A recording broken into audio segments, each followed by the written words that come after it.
എല്ലാവർക്കും നമസ്കാരം. പുതിയൊരു വീഡിയോയിലേക്ക് സ്വാഗതം. ബംഗ്ലാദേശിൽ ഇപ്പോൾ നടന്നുകൊണ്ടിരിക്കുന്ന ഹിന്ദു ന്യൂനപക്ഷ വേട്ടയും ജമാഅത്തെ ഇസ്ലാമിയുടെ കയ്യിൽ അമരുന്ന ഒരു ബംഗ്ലാദേശ്, അതായത് അടുത്ത അഫ്ഗാനിസ്ഥാനോ അടുത്ത സിറിയോ ആകാൻ പോകുന്ന ഒരു ഘട്ടമാണ് ഇപ്പോൾ ബംഗ്ലാദേശിലുള്ളത്. എന്നിട്ടും ഇന്ത്യ എന്തുകൊണ്ട് ഒരു നടപടിയും സ്വീകരിക്കുന്നില്ല? ഇന്ത്യ തന്ത്രപരമായിട്ട് ഒരു സൈലൻസ് സ്വീകരിക്കുകയാണ്. പിന്നെ അത് മാത്രമല്ല, അവിടെ വലിയ രീതിയിലുള്ള ഹിന്ദു വേട്ട നടക്കുന്നു. കഴിഞ്ഞ ദിവസമാണ് ദീപു ചന്ദ്രദാസ് എന്ന് പറയുന്ന ഒരു ഹിന്ദു യുവാവിനെ പ്രവാചക നിന്ദ നടത്തിയെന്ന് ആരോപിച്ച് പോലീസ് പിടികൂടിയിട്ട് ഈ മതമൗലികവാദികൾക്ക് കൈമാറുന്നതും പിന്നീട് പച്ചക്ക് കൊളുത്തുന്നതും ഒക്കെ വീഡിയോ നമ്മൾ എല്ലാ സോഷ്യൽ മീഡിയയിലും ഭയങ്കര വൈറലായിട്ടെല്ലാം കണ്ടതാണ്. അപ്പോൾ ഇത്രയും അട്രോസിറ്റീസ് ഹിന്ദുസിന് ന്യൂനപക്ഷത്തിനെതിരെ നടക്കുമ്പോൾ ഒരക്ഷരം ഇന്ത്യയുടെ ഭാഗത്തുനിന്ന് ഉണ്ടാകുന്നില്ല, ഒരാക്ഷരം ഇന്ത്യയുടെ ഭാഗത്തുനിന്ന് ഉണ്ടാകുന്നില്ല. അത് എന്തുകൊണ്ടായിരിക്കാം? ഇപ്പോൾ കറണ്ട് ഇവിടുത്തെ ബംഗ്ലാദേശിലെ ഒരു പൊളിറ്റിക്കൽ സിറ്റുവേഷൻ ഞാൻ പറഞ്ഞു തരാം. അതായത് ഇലക്ഷൻ നടക്കാൻ പോവുകയാണ്. വരുന്ന ഫെബ്രുവരി മാസത്തിൽ അവിടെ ഇലക്ഷൻ നടക്കാൻ പോവുകയാണ്. അപ്പോൾ അവിടുത്തെ ഇപ്പോൾ ഷെയ്ഖ് ഹസീനയുടെ അവാമി ലീഗാണ് ഏറ്റവും വലിയ പാർട്ടി.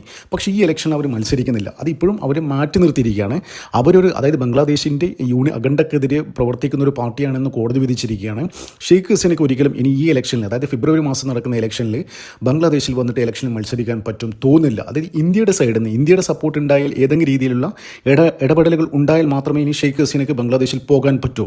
അത് ഓൾറെഡി അവിടെ നിന്ന് കോഡ് വേടിയിട്ടുണ്ട്. അതായത് ബംഗ്ലാദേശിൽ ഷെയ്ഖ് ഹസീന വന്നു കഴിഞ്ഞ ഉടനെ തന്നെ തൂക്കിക്കൊല്ലാൻ വേണ്ടിയിട്ടില്ലേ. അപ്പോൾ പിന്നീട് അവാമി ലീഗിനവർക്ക് മത്സരിക്കാൻ സാധ്യതയില്ല. പിന്നീടുള്ള ഏറ്റവും വലിയ പോസിബിലിറ്റി എന്താണെന്ന് വെച്ച് കഴിഞ്ഞാൽ BNP, ബംഗ്ലാദേശ് നാഷണൽ പാർട്ടി എന്ന് പറയുന്നത് പഴയ സിയാവുർ റഹ്മാൻ്റെ പാർട്ടിയാണ്. അപ്പോൾ അയാളുടെ മകൻ ഏകദേശം ഇപ്പോൾ 17 വർഷങ്ങൾക്ക് ശേഷം ബംഗ്ലാദേശിൽ വന്നിട്ടുണ്ട്. അതായത് തന്നെ കൊലപ്പെടുത്തും എന്നുള്ളൊരവസ്ഥയിലാണ് ഈ താരിഖ് റഹ്മാൻ എന്ന് പറയുന്ന ഇയാളുടെ മകൻ UK താമസമാക്കി. അപ്പോൾ 2008 ബംഗ്ലാദേശിൽ നിന്ന് പലായനം ചെയ്തിട്ട് UK ചെന്നത്. അപ്പോൾ കഴിഞ്ഞ ദിവസം 17 വർഷങ്ങൾക്ക് ശേഷം ഈ താരിഖ് റഹ്മാൻ ബംഗ്ലാദേശിൽ വരികയും ഈ BNP ബംഗ്ലാദേശ് നാഷണൽ പാർട്ടിയുടെ വലിയൊരു മീറ്റിങ്ങിൽ പങ്കെടുക്കുക. ഏകദേശം 17 മിനിറ്റോളം സംസാരിച്ചു. ആ മീറ്റിങ്ങിൽ അദ്ദേഹം പറഞ്ഞ എന്താണെന്ന് വെച്ച് കഴിഞ്ഞാൽ, ഹിന്ദുക്കളെയും ക്രിസ്ത്യൻസിനെയും ബുദ്ധമതക്കാരെയും എല്ലാവരെയും മുസ്ലിംസിനെയും എല്ലാവരും ഒരു കുടക്കീഴിൽ അണിനിരത്തിയ ഒരു പാർട്ടിയാണ്, ഒരു ഭരണമാണ് ഞാൻ വിഭാവനം ചെയ്യുന്നത്. അതാണ് എൻ്റെ ഓഫർ എന്ന രീതിയിലാണ് ഈ താരിഖ് റഹ്മാൻ പറഞ്ഞിരിക്കുന്നത്. അപ്പോൾ വലിയ രീതിയിലുള്ള ചലനങ്ങൾ അവിടെ ഉണ്ടായിട്ടുണ്ട്. അപ്പോൾ ഈ ഇലക്ഷനിൽ ഇപ്പോഴത്തെ ഇൻ്ററിം PM ആയ മുഹമ്മദ് യൂനിസിനും ഒരിക്കലും പൊളിറ്റിക്സിൽ നിന്ന് മാറി നിൽക്കാൻ പറ്റില്ല. മുഹമ്മദ് യൂനിസും അതായത് ജമാഅത്തെ ഇസ്ലാമി അത്തരം ആൾക്കാരുടെ സംഘടനകളുടെ സംവിധാനം ഉപയോഗിച്ചുകൊണ്ട് വീണ്ടും അധികാരത്തിൽ തുടരാൻ യൂനിസും ട്രൈ ചെയ്യും. പിന്നെ അവിടുത്തെ ഏറ്റവും വലിയ പ്രശ്നം എന്താണെന്ന് വെച്ച് കഴിഞ്ഞാൽ, ഈ സ്റ്റുഡൻസ് പാർട്ടിയുണ്ട്. ഏകദേശം 4-5 സ്റ്റുഡൻസ് പാർട്ടിയുണ്ട്.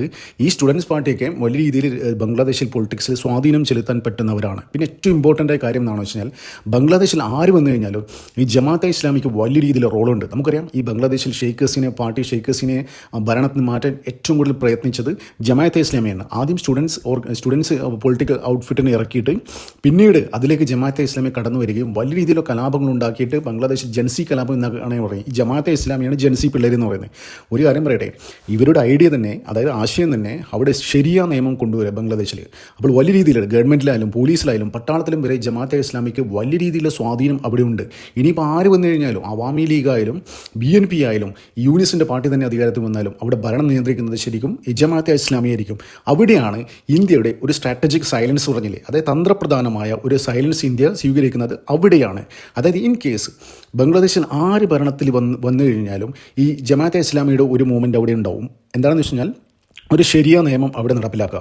അത് നമ്മളെ സംബന്ധിച്ചിടത്തോളം, ഇന്ത്യയെ സംബന്ധിച്ചിടത്തോളം വലിയ വെല്ലുവിളിയാണ്. കാരണം എന്ന് വെച്ച് കഴിഞ്ഞാൽ, ഈ ബംഗ്ലാദേശ് നാളെ ഒരു സിറിയോ ഒരു അഫ്ഗാനിസ്ഥാനോ പോലെ ആയിക്കഴിഞ്ഞ് കഴിഞ്ഞാൽ ഞങ്ങൾക്ക് വലിയ രീതിയിലുള്ള ബുദ്ധിമുട്ടുണ്ടാകും. നമുക്കറിയാം, ഈ ചിക്കൻ നെക്ക് കോറിഡോർ, സിലിഗുരി കോറിഡോറൊക്കെ ഉണ്ടല്ലോ, 22 കിലോമീറ്റർ ഇതില്ലേ. അപ്പോൾ ഇതിനെ ചൊല്ലിയാണ് ബംഗ്ലാദേശിൻ്റെ ഊച്ചാളി പൊളിറ്റിക്കൽ ലീഡേഴ്സൊക്കെ ഇപ്പോൾ ഇന്ത്യക്കെതിരെ കുറച്ചുകൊണ്ട് വെക്കുന്നത്. ആ 22 കിലോമീറ്റർ നമ്മൾ കട്ട് ചെയ്യും. ഇന്ത്യയെ, അത് നോർത്ത് ഈസ്റ്റ് സംസ്ഥാനങ്ങൾ 7 സംസ്ഥാനങ്ങൾ ഞങ്ങൾ ഇന്ത്യയിൽ നിന്ന് വേർപെടുത്തുന്നൊക്കെ വെല്ലുവിളിക്കുന്നത്, ഈ ഊച്ചാളി നേതാക്കന്മാർ വെല്ലുവിളിക്കുന്നത് ആ സിലിഗുരി കോറിഡോർ കണ്ടിട്ടാണ്. അപ്പോൾ അത്തരം തന്ത്രപ്രധാനമായ ഒരു ഏരിയയിൽ, അതായത് ബംഗ്ലാദേശിൽ ഒരു തീവ്ര ഇസ്ലാമിസ്റ്റ് ഭരണകൂടം വന്നു കഴിഞ്ഞു കഴിഞ്ഞാൽ ഇന്ത്യക്ക് വലിയ രീതിയിലുള്ള പ്രശ്നങ്ങൾ ഉണ്ടാകും, അത് ഉറപ്പാണ്. അപ്പോൾ ഇന്ത്യ വെയിറ്റ് ചെയ്യുകയാണ് ഈ ഇലക്ഷൻ, അടുത്ത ഫെബ്രുവരി മാസം നടക്കാൻ പോകുന്ന ഇലക്ഷനിൽ ഈ ജമാഅത്തെ ഇസ്ലാമിക്ക് എത്രത്തോളം സ്വാധീനമുള്ള ഒരു സർക്കാരാണോ വരുന്നത്, അതിനനുസരിച്ചിരിക്കും ഇന്ത്യയുടെ ഇടപെടലുകൾ. അതിനുവേണ്ടി വെയിറ്റ് ചെയ്യുകയാണ്. അതുകൊണ്ടാണ് ഇപ്പോൾ അവിടെ എന്ത് നടന്നു കഴിഞ്ഞാലും ഒരക്ഷരം ഇണ്ടാതെ, അതായത് അവിടെ ബംഗ്ലാദേശിനെ സംബന്ധിച്ചിടത്തോളം 1,30,00,000 ഹിന്ദുസും 10 ലക്ഷം ബുദ്ധിസ്റ്റുകളും 5 ലക്ഷം ക്രിസ്ത്യൻസും ഉണ്ട്. അപ്പോൾ ഇന്ത്യ ലക്ഷ്യം വെക്കുന്നത്, ഇപ്പോൾ അവിടെ ഫെബ്രുവരി മാസത്തിൽ ഇലക്ഷൻ നടന്നതിന് ശേഷം ഒരു ഭരണകൂടം വരികയും ജമാഅത്തെ ഇസ്ലാമിക്ക് ഹ്യൂജ് റോളിൽ ഒരു ഭരണകൂടം ആണെങ്കിൽ അവിടെയായിരിക്കും, ആ പോയിന്റിലായിരിക്കും ഇന്ത്യ ഇടപെടാൻ പോകുന്നത്. അതുവരെ ഇന്ത്യ ഒരു അക്ഷരം മിണ്ടാൻ പോകുന്നില്ല എന്നുള്ള കാര്യത്തിൽ ഒരു സംശയമില്ല. അതെന്താണെന്ന് വെച്ച് കഴിഞ്ഞാൽ, ഇപ്പോൾ പുറത്തു വരുന്ന ഏറ്റവും പുതിയ റിപ്പോർട്ട് പ്രകാരം, അതായത് ബംഗ്ലാദേശ് 3 പീസാകാൻ പോകുകയാണ്. 3 പീസാകാൻ പോകുകയാണെന്ന് വെച്ച് കഴിഞ്ഞാൽ, ഒന്ന് ചിറ്റഗോങ്, ഒന്ന് രംഗ്പൂർ ഡിവിഷൻ, പിന്നെ ഒന്ന് ബാക്കിയുള്ള മൂന്നാമതെന്ന് വെച്ചാൽ ബാക്കിയുള്ള ബംഗ്ലാദേശിൻ്റെ ഇസ്ലാമിക് ബംഗ്ലാദേശ് എന്ന് പറയുന്ന ഒരു രാജ്യം ഇത്ര 3 പീസാകാൻ പോവുകയാണ്. അത് പറയാൻ കാരണം എന്താണെന്ന് വെച്ച് കഴിഞ്ഞാൽ, അതായത് ഞാൻ നേരത്തെ പറഞ്ഞില്ലേ, ബംഗ്ലാദേശിൽ 1,30,00,000 ഹിന്ദുസ് ഉണ്ട്, 10 ലക്ഷം ബുദ്ധിസ്റ്റുകളുണ്ട്, 5 ലക്ഷം ക്രിസ്ത്യൻസ് ഉണ്ട്. ഈ ചിറ്റഗോങ് രംഗ്പൂർ ഡിവിഷനിലാണ്. അത് ബംഗ്ലാദേശിൻ്റെ അവിടെ ഏകദേശം 20% ഹിന്ദുക്കൾ താമസിക്കുന്നത് ഈ ഒരു ഏരിയയിലാണ്. അപ്പോൾ ഇവിടെ ഒരു പുതിയ ബംഗ്ലാദേശിൽ ഒരു പുതിയ ഭരണകൂടം വരികയും ജമാഅത്തെ ഇസ്ലാമിക്ക് അതിൽ വലിയ റോളുകൾ ഉണ്ടാകുമ്പോൾ എന്താണെന്നറിയോ, ഭരണത്തിൽ വന്ന ഉടനെ ബംഗ്ലാദേശിൽ മൊത്തം ഒരു കലാപം ഉണ്ടാകാനുള്ള സാധ്യതയുണ്ട്. സാധ്യതയെന്ന് വെച്ചാൽ അവരുടെ ഫസ്റ്റ് പ്രയോറിറ്റി എന്താണെന്ന് വെച്ച് കഴിഞ്ഞാൽ അവിടെ ശരിയാ നിയമം കൊണ്ടുവരിക ബംഗ്ലാദേശിൽ. അതാണ് അവർ ലക്ഷ്യം വെക്കുന്നത്. അപ്പോൾ ശരിയാ നിയമം കൊണ്ടുവരുമ്പോൾ വലിയ രീതിയിലുള്ള കലാപങ്ങൾ അവിടെ ഉണ്ടാകുന്നില്ല കാര്യത്തിൽ ഒരു സംശയമില്ല. അപ്പോൾ ആ പോയിന്റിലാണ് ഇന്ത്യ ടാപ്പ് ചെയ്യാൻ പോകുന്നത്. ചിറ്റഗോങ് രംഗ്പൂർ ഡിവിഷനിൽ ഒരു ഹിന്ദു കൺസോളേഷൻ ഉണ്ടാവുകയും പിന്നെ ഓൾറെഡി അവിടെ ഓരോരോ ഇന്ത്യക്കാരെ സപ്പോർട്ട് ചെയ്യുന്നതും ഇന്ത്യൻ ആശയങ്ങളെ പേറുന്നതുമായ ചില ഗ്രൂപ്പുകളുണ്ട്. ചക്മാസ്, ത്രിപുരീസ്, പിന്നെ കാസീസ് എന്ന് പറയുന്ന ഗ്രൂപ്പുകളൊക്കെ. ഇവരൊക്കെ ഇന്ത്യൻ ഏജൻസികളൊക്കെ ആയിട്ട് നല്ല ബന്ധം പുലർത്തുന്നവരും ഇന്ത്യയോട് ചേർന്ന് നിൽക്കാൻ ആഗ്രഹിക്കുന്ന ആൾക്കാരാണ്. അപ്പോൾ ഇവരൊക്കെ വലിയ രീതിയിൽ സ്വാധീനം ഉള്ള ആൾക്കാർ തന്നെയാണ്. അപ്പോൾ ഈ ചിറ്റഗോങ്ങിലും രംഗ്പൂർ ഡിവിഷനിലൊക്കെ ഹിന്ദു കൺസോളേഷൻ ഉണ്ടാവുകയും ഇവരൊക്കെ ഒരു വലിയ ഗ്രൂപ്പായിട്ട് വലിയ രീതിയിൽ പ്രക്ഷോഭം തുടങ്ങുകയും ചെയ്യും. അപ്പോൾ ഓൾറെഡി ഈ ചക്മാസ് ആയാലും ത്രിപുരീസ് ആയാലും കാസീസ് ആയാലും ഈ ചിറ്റഗോങ് രംഗ്പൂർ ഡിവിഷനൊക്കെ വേറെ ബംഗ്ലാദേശിൽ നിന്ന് വിഭജിക്കണം എന്ന് പറഞ്ഞ് ഇപ്പോൾ ഓൾറെഡി പ്രക്ഷോഭം നടത്തുന്നുണ്ട് അവിടെ. അപ്പോൾ ഈ ജമാഅത്തെ ഇസ്ലാമിയുടെ നേതൃത്വത്തിൽ രാജ്യം മൊത്തം ശരിയായ നിയമം കൊണ്ടുവരാൻ വേണ്ടി ഒരു കലാപം ഉണ്ടാവാനുള്ള സാധ്യതയുണ്ട്. ആ സമയത്ത് ഹിന്ദു കൺസോളേഷൻ നടക്കുകയും രംഗ്പൂർ ഡിവിഷനിലും ചിറ്റഗോങ്ങിലും വലിയ രീതിയിലുള്ള ഇങ്ങനത്തെ ഒരു കൺസോളേഷൻ ഉണ്ടാവും. അപ്പോൾ അവിടെ ഇന്ത്യ ഇടപെടും. വലിയ രീതിയിലുള്ള ഇന്ത്യൻ സഹായം കൊടുത്തു കഴിഞ്ഞാൽ ഇങ്ങനെ 2 ഡിവിഷൻ ഉണ്ടാക്കി കഴിഞ്ഞാൽ ബാക്കി വരുന്ന ബംഗ്ലാദേശ് ആയിരിക്കും ഇസ്ലാമിക് ബംഗ്ലാദേശ് എന്നറിയപ്പെടുന്നത്. അതിനു വേണ്ടിയിട്ടാണ് ഇന്ത്യ ഇപ്പോൾ തന്ത്രപ്രധാനമായ മൗനം ആചരിക്കുന്നത്. അത് വലിയൊരു കാര്യമാണ്. നമുക്ക് നമ്മുടെ 22 കിലോമീറ്റർ സിലിഗുരി കോറിഡോറും ഭയങ്കര ഇമ്പോർട്ടൻ്റ് ആണ്. ആ ഒരു പോർഷൻ നമ്മൾ എപ്പോഴും സേഫ്റ്റി ആയിട്ട് നിർത്തണം. അപ്പോൾ ഈ ബംഗ്ലാദേശ് പോലുള്ള രാജ്യങ്ങൾ, സിറിയ പോലെയുള്ള രാജ്യങ്ങളായി കഴിഞ്ഞാൽ, പക്ക ഇസ്ലാമിക് രാജ്യമായി കഴിഞ്ഞാൽ ഇന്ത്യക്ക് വലിയ രീതിയിൽ, അതായത് പാകിസ്ഥാൻ പടിഞ്ഞാറ് വശത്തിലെ ബോർഡറിൽ പാകിസ്ഥാൻ ഉണ്ട്, ഇപ്പോൾ കിഴക്ക് ബംഗ്ലാദേശും, 2 ബോർഡറിലും കിഴക്കും പടിഞ്ഞാറുമായിട്ട് വലിയ രീതിയിലുള്ള സേനാ വിന്യാസം നടത്തുകയും അവിടെ വലിയ രീതിയിലുള്ള ആയുധം ഇൻസ്റ്റാൾ ചെയ്യേണ്ടി വന്ന ഇന്ത്യക്കാരെ സംബന്ധിച്ചിടത്തോളം, രാജ്യത്തെ സംബന്ധിച്ചിടത്തോളം വലിയ ബുദ്ധിമുട്ടുണ്ടാകുന്ന കാര്യമാണ്. അതായത് അപ്പുറത്തും കിഴക്കും പടിഞ്ഞാറും 2 സൈഡിലും നമുക്ക് 2 ശത്രു രാജ്യങ്ങൾ ഉണ്ടായിക്കഴിഞ്ഞാൽ വലിയ ബുദ്ധിമുട്ടുണ്ടാകും. ഇത് തന്നെയാണ്, അതായത് മുമ്പ് നമ്മുടെ ചീഫ് ഡിഫൻസ് ഓഫീസർ അവർ പറഞ്ഞില്ലേ, അല്ല പേര് ഞാൻ മറന്നുപോയി, പുള്ളിക്കാരൻ പറഞ്ഞിട്ടുണ്ടായിരുന്നു, ഞങ്ങളിനി പോരടിക്കുന്നത്, ഞങ്ങൾക്ക് 2 പോർമുഖങ്ങളാണുള്ളത്.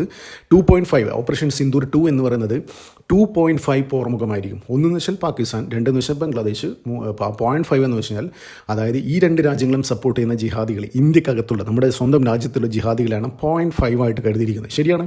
ഇവിടെ എന്ത് നടന്നു കഴിഞ്ഞാലും ഇവിടെ വലിയ രീതിയിലുള്ള മാധ്യമ പിന്തുണ ഇവിടുത്തെ ജിഹാദികൾക്കുണ്ട്. അതായത് ഇന്ത്യ എന്തോ അവരെ ചെയ്തു, അവരെന്തോ വലിയ രീതിയിലുള്ള കാരുണ്യ പ്രവർത്തനമാണ് ചെയ്യുന്ന രീതിയിലുള്ള ഒരു നറേഷനാണ് ഇവിടെ നടന്നുകൊണ്ടിരിക്കുന്നത്. അപ്പോൾ അവിടെ വലിയ രീതിയിൽ നമുക്ക് പറയുക, അടുത്ത കാലത്ത് തന്നെ പെഹൽഗാമിൽ ഭീകരാക്രമണം ഉണ്ടായിട്ട് പോലും ആ തീവ്രവാദികളെ സപ്പോർട്ട് ചെയ്യാൻ കേരളത്തിലെ മാപ്രകൾ ശ്രമിച്ചുകൊണ്ടിരുന്നത്. അതൊരു ഭീകരാക്രമണം ആയിരുന്നില്ല.